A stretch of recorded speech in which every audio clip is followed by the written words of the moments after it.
इसे करोड़ों का घमंड था, वही नदी में डूब रही थी। एक रिक्शा वाले ने बचाया जान। सालों बाद कर्ज चुकाने एक गांव लौटी, फिर जो अंत में हुआ। पर एक मेरा छोटा सा गोल है, 1K सब्सक्राइबर्स को सपोर्ट करने के लिए सब्सक्राइब बटन दबा दो और वीडियो को एक छोटा सा लाइक कर दो। दोस्तों, श्योपुर गांव छोटा और साधारण था। चारों तरफ खेत, दूर तक फैली हरियाली और गांव के बाहर से बहती हुई एक नदी। ऊपर से देखने में वो नदी बेहद सुंदर लगती थी। पानी साफ, धूप में चमकती लहरें, किनारे पर घनी घास और कभी-कभी पक्षियों की आवाजें। लेकिन गांव वाले अच्छी तरह जानते थे कि ये सुंदरता सिर्फ दिखावा है। नदी का बहाव कभी भी तेज हो जाता था। बीच में गहरे भंवर पड़ते थे जो चुपचाप इंसान को अपनी गिरफ्त में ले लेते थे और नीचे खींच ले जाते थे।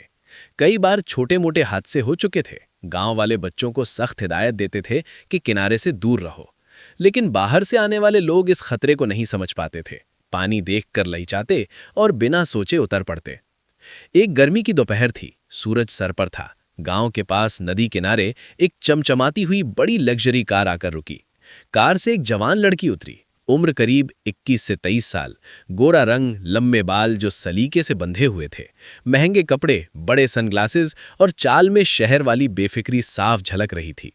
उसका नाम था अनन्या वर्मा। वो शहर के एक बहुत बड़े उद्योगपति की इकलौती बेटी थी। उनके पास करोड़ों की संपत्ति थी, बड़े कारखाने, विदेशों में property, luxury lifestyle. Ananya Verma की जिंदगी हमेशा से ऐशो आराम में बीती थी, लेकिन बचपन के कुछ साल इसी श्योपुर गांव में गुजारे थे। उसके पिता का कोई पुराना कारोबार यहाँ था, इसलिए परिवार कुछ समय गांव में रहा था। अब कई साल बाद अनन्या वर्मा अपनी एक सहेली रिया के साथ घूमने आई थी। कार से उतरते ही अनन्या वर्मा की नजर नदी पर पड़ी। बचपन की यादें एकदम से ताज़ा हो गई। उसे याद आया कि छोटी थी तो किनारे पर खेलती थी, पैर पानी में डालकर बैठती थी, पत्थर फेंक कर लहरें बनाती थी। आज पानी और भी साफ और आकर्षक लग रहा था। धूप की किरणें पानी पर पड़कर चमक रही थीं। अनन्या वर्मा मुस्कुराई और रिया से बोली, चलो ना, थोड़ा पानी में पैर डालते हैं, गर्मी में कितनी राहत मिलेगी। रिया ने तुरंत मना किया। अनन्या, पागल हो गई हो? गांव वालों ने साफ कहा था कि नदी बहुत खतरनाक है, गहराई ज्यादा है, भंवर पड़ते हैं, कुछ भी हो सकता है। लेकिन अनन्या वर्मा पर शहर की हवा सवार थी। उसे तैरना बहुत अच्छे से आता था। शहर में स्विमिंग पूल में घंटों प्रैक्टिस करती थी। उसने हंसकर कहा, अरे यार, कुछ नहीं होता, मैं तो अच्छे से तैर लेती हूँ, बस थोड़ा सा पैर भिगो कर आती हूँ, तुम कितनी डरपोक हो। इतना कहकर उसने अपने महंगे जूते उतारे, बैग कार में रखा और धीरे धीरे पानी की ओर बढ़ गई। रिया कार के पास खड़ी चिंता से देखती रही। शुरू में सब बहुत मजेदार लगा। पानी ठंडा था, पैरों को ताजगी दे रहा था। अनन्या वर्मा थोड़ा और आगे बढ़ी। पानी अब घुटनों तक पहुंच गया। वो हंसते हुए रिया की ओर मुड़ी और बोली, देखा कितना अच्छा लग रहा है, तुम भी आओ ना। रिया ने फिर मना किया, लेकिन अनन्या वर्मा नहीं मानी। वो और आगे बढ़ गई। पानी कमर तक आ गया। उसे लगा जैसे बचपन लौट आया हो। अचानक उसका पैर फिसला, नीचे से एक तेज खिंचाव महसूस हुआ। उसने संभलने की कोशिश की, लेकिन इससे पहले कि वो कुछ समझ पाती, एक भंवर ने उसे अपनी चपेट में ले लिया। पानी ने उसे घुमाना शुरू कर दिया। अनन्या वर्मा घबरा गई। उसने हाथ पैर मारने शुरू किए, सिर ऊपर निकालने की कोशिश की, लेकिन हर बार पानी मुंह पर आ जाता। सांसें फूलने लगी। उसने एक बार जोर से चिल्लाने की कोशिश की, बचाओ रिया, लेकिन आवाज पानी में दब गई। शरीर भारी होने लगा, आंखों के सामने अंधेरा छाने लगा। उसे लगा अब सब खत्म है। उसी समय नदी के ऊपर बना पुराना लकड़ी का पुल पार कर रहा था एक रिक्शा वाला। उसका नाम था आदर्श। उम्र 25 से 26 के करीब। साधारण कदकाठी, चेहरा मेहनत से काला पड़ गया था, कपड़े सादे और फटे पुराने। दिन भर रिक्शा चलाता था, आसपास के इलाकों में सवारियां ढोता था। शाम हो चुकी थी, वो घर लौट रहा था। रिक्शे पर कोई सवारी नहीं थी। अचानक उसकी नज़र नीचे नदी पर पड़ी। दूर पानी में किसी को हाथ पैर मारते देखा। पहले तो लगा शायद कोई मछली मार रहा है या खेल रहा है, लेकिन फिर समझ आया कि कोई डूब रहा है। आदर्श ने रिक्शा तुरंत रोका। पुल पर 2-4 और लोग भी थे। कोई बोला, अरे भाई, कोई डूब रहा है। एक दूसरे ने कहा, बहाव बहुत तेज है, अब कुछ नहीं हो सकता। अब तो गया, किसी ने चिल्लाया। कोई डर के मारे पीछे हट गया, लेकिन आदर्श ने कुछ नहीं सोचा। नहीं कि सामने कौन डूब रहा है, नहीं कि पानी कितना खतरनाक है, नहीं कि खुद बचेगा या नहीं। उसके दिमाग में सिर्फ एक बात आई, कोई इंसान मुसीबत में है। उसने रिक्शा वहीं सड़क पर छोड़ा और पुल की रेलिंग पर चढ़कर सीधा नदी में छलांग लगा दी। पानी का ठंडा झटका लगा, तेज बहाव ने उसे भी घुमाया। एक पल को सांस रुक गई, लेकिन आदर्श गांव का था, उसे नदी की आदत थी, बचपन से तैरता था। उसने खुद को संभाला और तैरते हुए उस जगह की ओर बढ़ा जहां अनन्या वर्मा डूब रही थी। अनन्या वर्मा अब लगभग बेहोश हो चुकी थी। उसका शरीर पानी पर तैर रहा था, लेकिन सांसें बहुत कम बची थीं। आदर्श ने पूरी ताकत से उसे कमर से पकड़ा। अब 2 लोग थे, बहाव और तेज हो गया। कई बार लगा कि दोनों ही डूब जाएंगे। पानी बार बार मुंह पर आता, सांस रोकनी पड़ती, लेकिन आदर्श ने पकड़ नहीं छोड़ी। वो पैरों से तैरता और हाथों से अनन्या वर्मा को ऊपर रखता, धीरे धीरे संघर्ष करते हुए किनारे की ओर खींचता रहा। आखिरकार कई मिनट की जद्दोजहद के बाद दोनों किनारे पर पहुंच गए। दोनों जैसे तैसे बाहर गिर पड़े। आदर्श हाँफ रहा था, शरीर कांप रहा था। अनन्या वर्मा के मुंह से पानी निकल रहा था, वो बेहोश थी। पुल पर खड़े लोग दौड़ कर आए। किसी ने अनन्या वर्मा का मुंह साफ किया, किसी ने छाती दबाई। थोड़ी देर बाद अनन्या वर्मा को जोर की खांसी आई, पानी बाहर निकला और सांस लौटी। वो बच गई थी। अनन्या वर्मा की सहेली रिया दौड़ कर आई। उसने तुरंत फोन निकाला और एम्बुलेंस बुलाई। आसपास के गांव वाले इकट्ठा हो गए। कोई आदर्श की पीठ थपथपा रहा था, कोई भगवान का नाम ले रहा था, लेकिन आदर्श चुपचाप एक पत्थर पर बैठा रहा। उसके कपड़े भीगे हुए थे, शरीर में दर्द था, लेकिन चेहरे पर कोई घमंड नहीं। जब एम्बुलेंस आई और अनन्या वर्मा को स्ट्रेचर पर लेकर गए, तब भी आदर्श ने कुछ नहीं कहा। उसने अपना भीगा रिक्शा उठाया और धीरे धीरे घर की ओर चल दिया। उसे नहीं पता था कि जिस लड़की को उसने बचाया है वो करोड़ों की मालकिन है, और अनन्या वर्मा को भी नहीं पता था कि उसकी जान एक साधारण रिक्शा वाले ने बचाई है। आदर्श के लिए ये कोई बड़ी बहादुरी नहीं थी। उसके लिए ये बस वही था जो उस पल सही लगा, एक इंसान की मदद करना। घर पहुंचा तो मां शारदा देवी ने पूछा, आज इतनी देर कैसे हो गई? आदर्श ने बस इतना कहा, नदी में किसी को बचाया था। शारदा देवी ने उसकी तरफ देखा, आंखें भर आईं और बोली, भगवान तुम्हें सलामत रखे। उस रात आदर्श को तेज बुखार चढ़ गया, शरीर टूट रहा था, लेकिन उसने किसी से शिकायत नहीं की। अगली सुबह फिर वही रिक्शा लेकर निकल पड़ा। जिंदगी पहले जैसी चलती रही। अनन्या वर्मा शहर के सबसे बड़े अस्पताल में भर्ती हुई। डॉक्टरों ने साफ साफ कहा कि वो बाल बाल बची थी, बस कुछ मिनट की देर और कुछ नहीं किया जा सकता था। कई दिन जांच, दवाइयां और आराम के बाद वो पूरी तरह ठीक हो गई। रिया ने सारी बातें संभाली, ड्राइवर और कार वही थे। आखिरकार वो अपनी चमचमाती दुनिया में लौट गई। महंगी कारें, ऊंची इमारतें, ऑफिस की मीटिंग्स, विदेशी क्लाइंट्स, लग्जरी होटल और पार्टियां, सब कुछ पहले जैसा चलने लगा। बाहर से देखने में उसकी जिंदगी परफेक्ट लगती थी। लोग कहते थे अनन्या वर्मा कितनी खुशकिस्मत है, कितनी सफल है, लेकिन अंदर से सब वैसा नहीं रहा। रात को जब लाइट बंद करती तो नींद नहीं आती। अचानक आंख खुलती और दिल जोर जोर से धड़कने लगता है। उसे फिर वही पानी का खिंचाव याद आता है, सांसें रुकना, मुंह में पानी भर जाना, चारों तरफ अंधेरा। वो तकिए से मुंह दबाकर रोती, फिर खुद को समझाती कि सब खत्म हो गया, लेकिन दिल के किसी कोने में एक सवाल बार बार चुभता, आखिर मुझे किसने बचाया था? उसने कभी जानने की कोशिश नहीं की। शायद डर था कि अगर नाम पता चल गया तो कर्ज का बोझ और भारी हो जाएगा, या शायद उसे लगा कि किस्मत ने बचा लिया। वो खुद को और ज्यादा व्यस्त रखने लगी। कंपनी का काम बढ़ता गया। पिता महेंद्र वर्मा ने धीरे धीरे सारी जिम्मेदारी उसे सौंप दी। अब वो खुद बड़े फैसले लेती। मीडिया में उसकी तारीफें होती, मैगजीन कवर पर फोटो, अवार्ड शो में स्पीच, सोशल मीडिया पर लाखों फॉलोअर्स। लोग उसे सफल बिजनेस वुमन कहते, लेकिन हर तारीफ के बाद उसका खालीपन और गहरा होता जाता। रातें पहले से भी ज्यादा बेचैन हो गईं। अब तो दिन में भी अचानक सब कुछ रोककर वो खिड़की से बाहर देखती और सोचती, मैं इतना कुछ क्यों कर रही हूं, किसके लिए? दूसरी तरफ आदर्श की जिंदगी में कोई हलचल नहीं आई। गांव में कुछ दिन लोग बात करते रहे कि आदर्श ने शहर वाली अमीर लड़की को बचा लिया। कोई कहता बहुत हिम्मत है उसमें, कोई कहता भगवान ने अच्छा किया। लेकिन धीरे धीरे बातें खत्म हो गईं। कोई अखबार वाला नहीं आया, कोई सम्मान नहीं मिला, कोई इनाम नहीं। आदर्श भी यही चाहता था। वो सुबह उठता, माँ शारदा देवी के लिए चाय बनाता, रिक्शा साफ करता और निकल पड़ता। दिन भर धूप में, बारिश में सवारियां ढोता, शाम को थका हारा लौटता। शारदा देवी अब काफी बूढ़ी हो चुकी थी, चलने फिरने में तकलीफ होती थी। घर में सिर्फ यही 2 लोग थे। पिता कई साल पहले गुजर गए थे। कभी कभी पुल से गुजरते हुए आदर्श नीचे नदी को देख लेता, दिल हल्का सा धड़कता, फिर नजर हटा लेता। उसके लिए वो दिन बस एक बीता हुआ पल था। वो कभी ये नहीं सोचता था कि उसने कोई बहुत बड़ा काम किया है।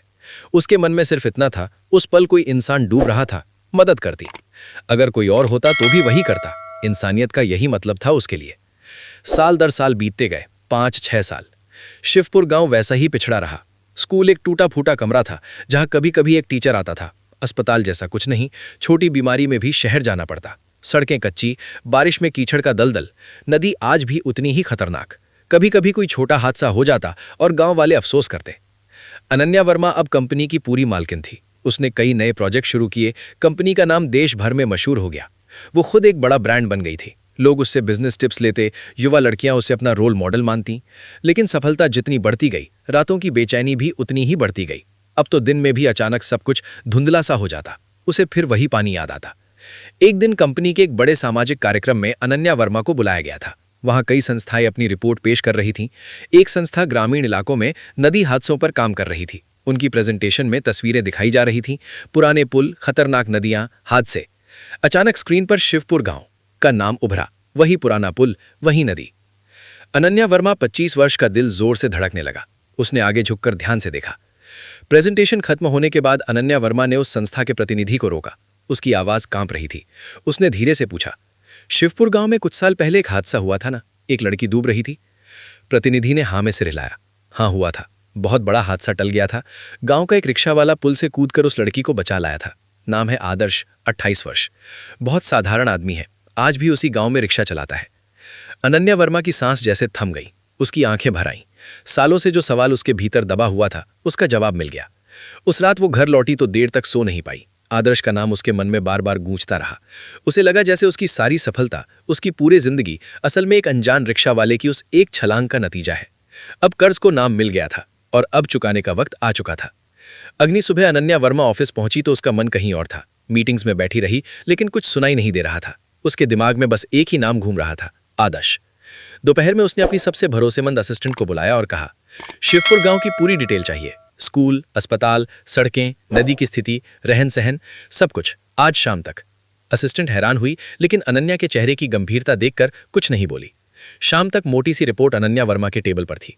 उसने देर रात तक अकेले बैठकर सारी रिपोर्ट पढ़ी। गांव की हालत देखकर उसका दिल भारी हो गया। स्कूल एक टूटा फूटा कमरा था, जहां कभी कभी एक टीचर आता था। बच्चे ज्यादातर पढ़ाई से वंचित रहते थे। अस्पताल जैसा कुछ नहीं, छोटी बीमारी में भी शहर भागना पड़ता था और रास्ता इतना खराब कि कई बार मरीज रास्ते में ही दम तोड़ देता। सड़कें कच्ची थीं, बारिश में कीचड़ का दलदल बन जाती थीं। नदी आज भी उतनी ही खतरनाक थी। न कोई रेलिंग, न कोई चेतावनी बोर्ड। साल में 1-2 हादसे तो होते ही थे। अनन्या वर्मा समझ गईं कि सिर्फ थैंक यू कहकर या कुछ पैसे देकर ये कर्ज नहीं चुक सकता। ये कर्ज सिर्फ आदर्श का नहीं था, ये गांव के हर उस बच्चे का था जो पढ़ नहीं पाता, हर उस मरीज का था जो इलाज नहीं पाता, हर उस इंसान का था जो रोज नदी के डर से जीता था। उसने फैसला कर लिया, गांव को बदलना है, लेकिन तरीका ऐसा कि आदर्श को कभी एहसास ना हो कि ये सब उसके लिए हो रहा है। अगर आदर्श को पता चल गया कि ये एहसान है तो शायद वो कभी स्वीकार ना करे। वो इतना सादा और आत्मसम्मानी इंसान था। उसने एक अलग ट्रस्ट बनवाया, नाम रखा आसरा फाउंडेशन। कंपनी के नाम से बिल्कुल अलग। उसकी सबसे सख्त हिदायत थी, मेरा नाम या मेरी कंपनी का नाम कहीं नहीं आएगा। कोई उद्घाटन समारोह नहीं होगा, कोई फीता काटना नहीं, कोई फोटो नहीं, कोई मीडिया नहीं। काम चुपचाप शुरू हो और चुपचाप पूरा हो। सबसे पहले स्कूल, पुरानी जगह पर नई बिल्डिंग, अच्छे क्लासरूम, लाइब्रेरी, खेल का मैदान, कंप्यूटर रूम। फिर छोटा लेकिन पूरा अस्पताल, डॉक्टर, नर्स, दवाइयाँ, बेसिक मशीनें और एम्बुलेंस। नदी किनारे मजबूत लोहे की रेलिंग, बड़े बड़े चेतावनी बोर्ड, जगह जगह लाइफ जैकेट और रस्सियाँ। सड़कें पक्की करवाई जानी थीं ताकि बारिश में भी गांव जुड़ा रहे। सब कुछ इस तरह कि गांव खुद अपने पैरों पर खड़ा हो सके, ना कि किसी पर निर्भर रहे। काम शुरू होने में कुछ हफ्ते लगे। एक दिन गांव में मजदूर पहुंचे, ट्रक भर भर कर सामान आने लगा, ईंटें, सीमेंट, सरिया, लोहा। गांव वाले हैरान थे। कोई बोला, लगता है सरकार का कोई बड़ा प्रोजेक्ट है। कोई बोला, किसी बड़े सेठ ने दान दिया होगा। आदर्श भी सब देख रहा था। उसे शुरू में ही अंदाजा हो गया था कि इसके पीछे अनन्या वर्मा है, लेकिन उसने मुंह बंद रखा। वो अपना रिक्शा चलाता रहा, शाम को बच्चों को पढ़ाने लगा। धीरे धीरे गांव का माहौल बदलने लगा। स्कूल की नींव खोदी गई, दीवारें खड़ी हुईं, छत डाली गई। अस्पताल की बिल्डिंग भी तेजी से उठने लगी। नदी किनारे रेलिंग लग गई, बड़े बड़े लाल बोर्ड लगे जिन पर लिखा था, खतरनाक क्षेत्र, पानी में न उतरे। एक शाम तेज बारिश आई, नदी उफन गई। पानी का बहाव इतना तेज था कि पहले होता तो कोई ना कोई हादसा जरूर होता। लोग डर के मारे पुल पर इकट्ठा हो गए, लेकिन इस बार नज़ारा अलग था। रेलिंग की वजह से कोई किनारे तक नहीं जा रहा था। बोर्ड साफ साफ दिख रहे थे। बच्चे भी दूर से देख रहे थे। आदर्श देर तक नदी को देखता रहा।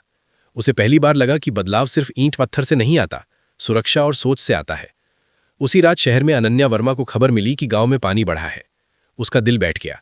उसने तुरंत ट्रस्ट के लोकल कोऑर्डिनेटर को फोन किया, सब ठीक है ना? जवाब मिला, हाँ मैम, कोई हादसा नहीं हुआ। नई रेलिंग और बोर्ड की वजह से सब संभल गया। अनन्या वर्मा ने राहत की सांस ली, लेकिन वो खुद गांव नहीं गई। उसे लगा कि हर बार पहुंचना जरूरी नहीं, लोगों पर भरोसा करना भी जिम्मेदारी का हिस्सा है। फिर एक दिन आदर्श अचानक बीमार पड़ गया। लगातार मेहनत, बारिश में भीगना, थकान, बुखार तेज हो गया, शरीर टूटने लगा। गांव वालों ने उसे नए अस्पताल में ले गए। अस्पताल अभी पूरी तरह तैयार नहीं था, लेकिन बेसिक सुविधा शुरू हो चुकी थी। डॉक्टर समीर कपूर ने देखा, दवाइयां दी और आराम की सलाह दी। आदर्श बिस्तर पर लेटा रहा। पहली बार उसे एहसास हुआ कि वो सिर्फ दूसरों के लिए नहीं, खुद के लिए भी जरूरी है। खबर अनन्या वर्मा तक पहुंची। वो उसी शाम गांव आ गई। अस्पताल के छोटे से कमरे में आदर्श को देखकर उसका दिल भर आया। वो कमजोर लग रहा था, चेहरा पीला, आंखें थकी हुई, लेकिन नजर में वही ठहराव था। अनन्या वर्मा ने धीरे से पूछा, अब कैसा लग रहा है? आदर्श ने हल्की मुस्कान दी। ठीक हो, दवाइयां मिल गई हैं, जल्दी घर चला जाऊंगा। अनन्या वर्मा कुछ और कहना चाहती थी, लेकिन शब्द नहीं निकले। उसने डॉक्टर से बात की, सारे इंतजाम देखे और चुपचाप बाहर आ गई।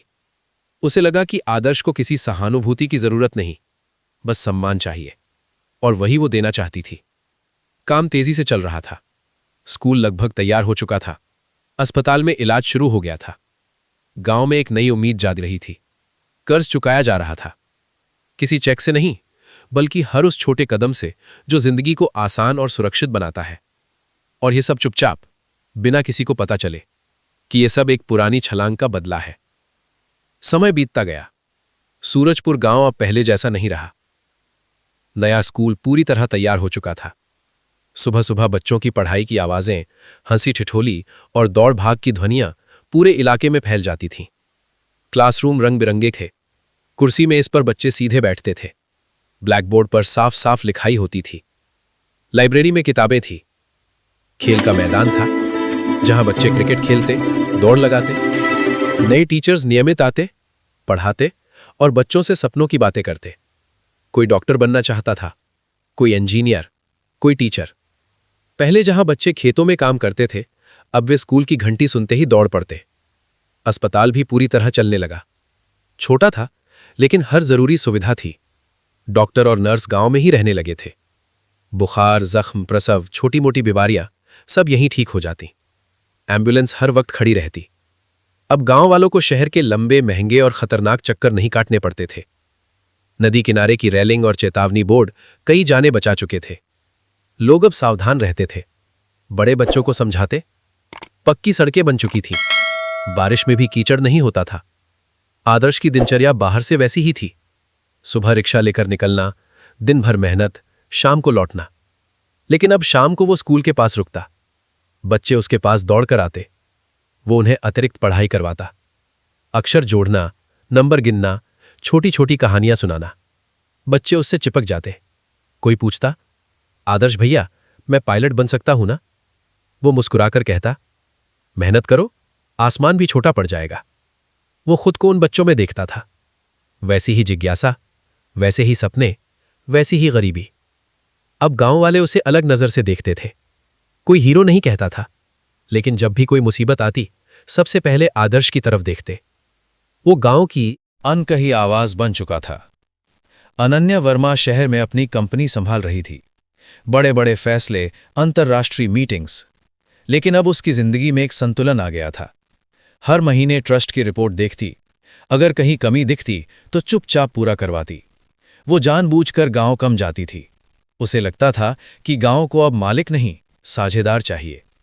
ट्रस्ट की जिम्मेदारी धीरे धीरे गांव के ही लोगों को सौंप दी गई। अब फैसले वही करते थे। स्कूल में क्या पढ़ाया जाए, अस्पताल में कौन सी दवाई रखी जाए।